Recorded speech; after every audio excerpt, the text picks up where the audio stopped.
Pensa Bahia, com Malu Fontes. Essa eu tô louco pra saber.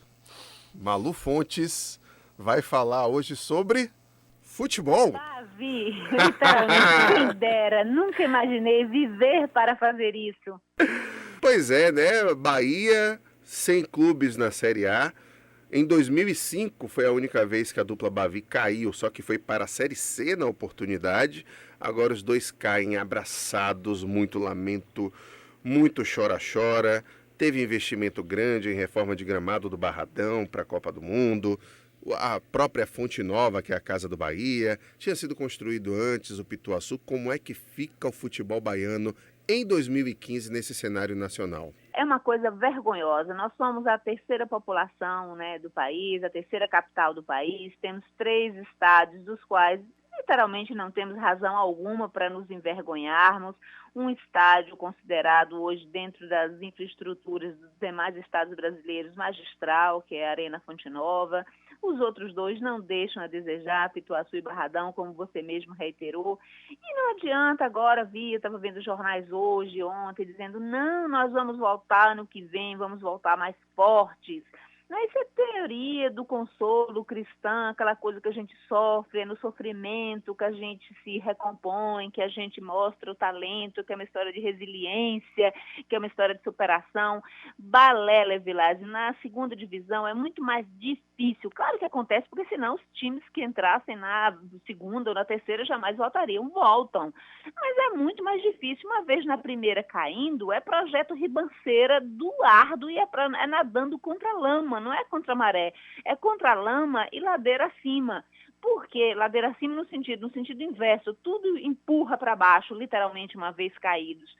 Porque, assim, é uma questão, quais são de onde vai vir o dinheiro, qual o apelo para os grandes anunciantes investirem nos times, os patrocinadores, para trazer algum jogador minimamente bom, jogadores ainda de elite, que estão ainda com gás, que não estão às vésperas de aposentar, que não estão assim, numa fase de decadência da carreira.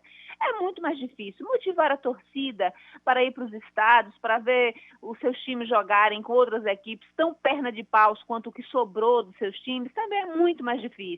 Então, perde-se em tudo, perde-se motivação da própria equipe. A gente vive hoje, a gente vai ter na rádio hoje, em todos os lugares, a gente vê todo esse debate em torno da decadência, da falta de profissionalização na direção do Bahia.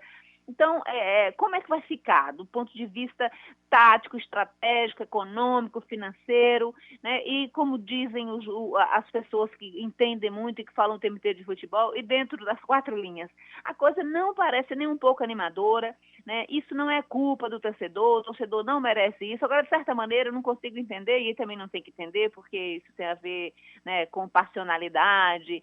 O grande especialista nisso era Nelson Rodrigues, que já morreu há muito tempo. A gente não tem nenhum cronista esportivo que fale desse adoecimento da alma, eu diria, né, diante da derrota do seu time, que é assim, na Bahia isso é histórico. A torcida, sobretudo a torcida do Bahia, ela é famosa exatamente por isso, né, porque o time se ferra e ela tá ali, ó, relutante, acreditando, dando apoio. Então, é a única coisa que a gente sabe que sobra de concreto é uma força da torcida, porque para as equipes se reerguerem nesse cenário, é tudo muito mais difícil, porque não é só a derrota em si, é que depois da derrota vem toda uma contingência, vem todo um contexto de circunstâncias que empurram para baixo, como eu já disse, né? Quando é que a gente vai arrumar dinheiro e empresas sólidas com muito dinheiro que queiram associar suas imagens a times de segunda divisão?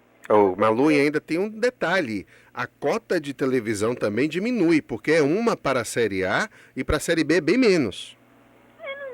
Não tem explicação, não tem vantagem. E o bom é que a torcida entenda que não tem teoria do consolo. Quando eu li essa frase, uma das coisas que mais me incomodou ontem, um jogador dizendo, nós voltaremos no ano que vem, né, com mais força, voltaremos mais forte. Primeiro, esse jogador, ele só estará no ano que vem se ele não achar um lugar melhor para ir.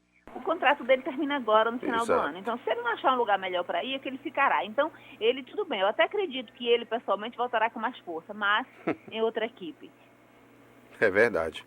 Situação complicadíssima, viu, Malu? É lamentável realmente. Para a gente que é imprensa é pior, para os atletas também. O mercado fica mais escasso para patrocinadores, etc. e tal. E a gente vai ter um ano de 2015, né, bastante complicado, mas, obviamente, aquela velha história, né?